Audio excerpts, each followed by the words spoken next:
Greetings, my scattered sisters and brothers in the Lord. Trust you know the Lord is with you wherever you find yourself scattered today, and that you know that his presence with you is more than enough for whatever you might face today. We are continuing on in Mark chapter 13. Jesus is teaching his disciples about the end times. Jesus has told them that not one stone of the temple is going to be left upon another, that there's going to be a destruction of the temple coming. And the disciples want to know, when will this be?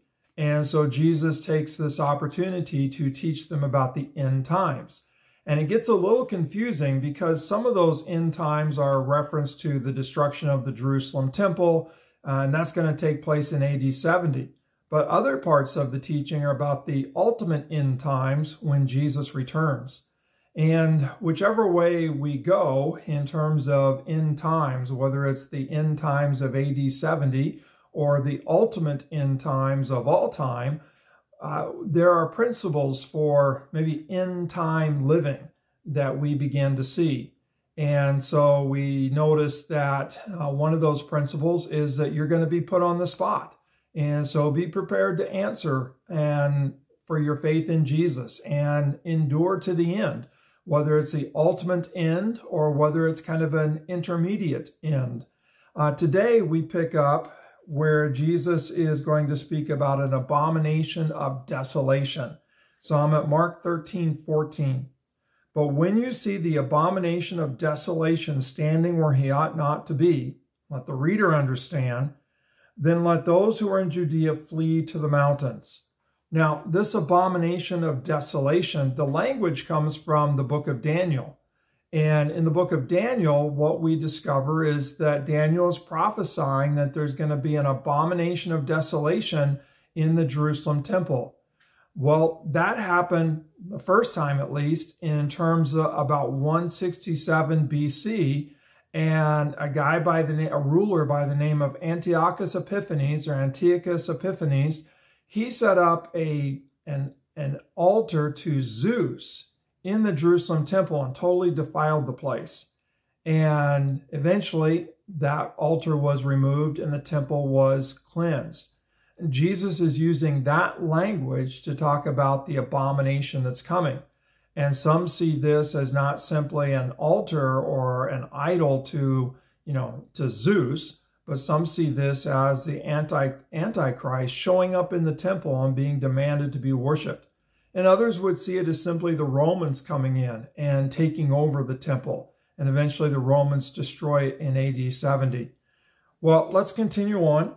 But when you see the abomination of desolation standing where he ought not to be, whether that's a statue, an idol, or a ruler, or the Antichrist, then let those who are in Judea flee to the mountains. Let the one who is in the housetop not go down nor enter his house to take anything out. And let the one who is in the field not turn back to take his cloak. In other words, things are going to be so horrible that you just need to get away.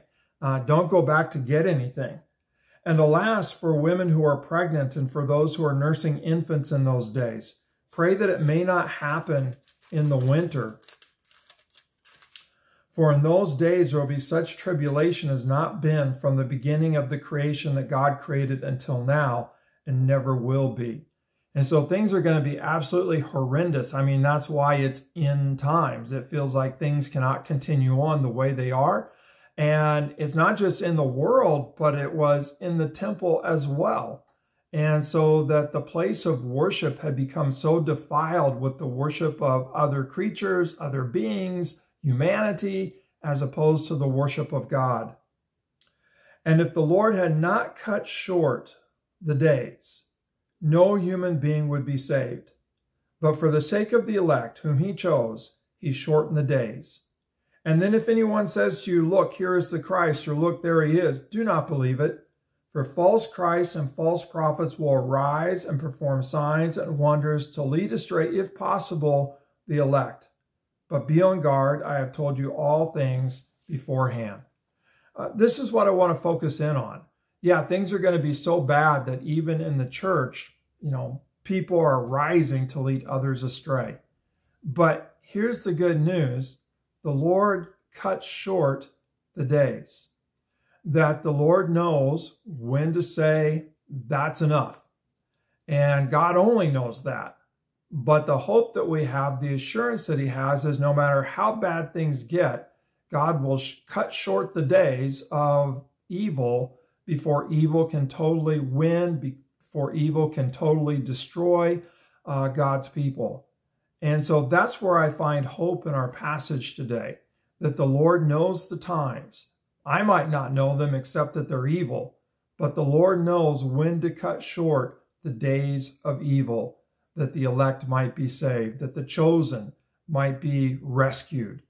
And so wherever you find yourself scattered today, you may be feeling like you're going through end times yourself. And you may be looking at the news and you may feel like, wow, these are the end times. I don't know, but I do know this. The Lord cuts short the days of evil so that his chosen ones, those who follow Christ, can be saved and will be saved. So God bless and take courage. He cuts short the days of the wicked. Have a good day.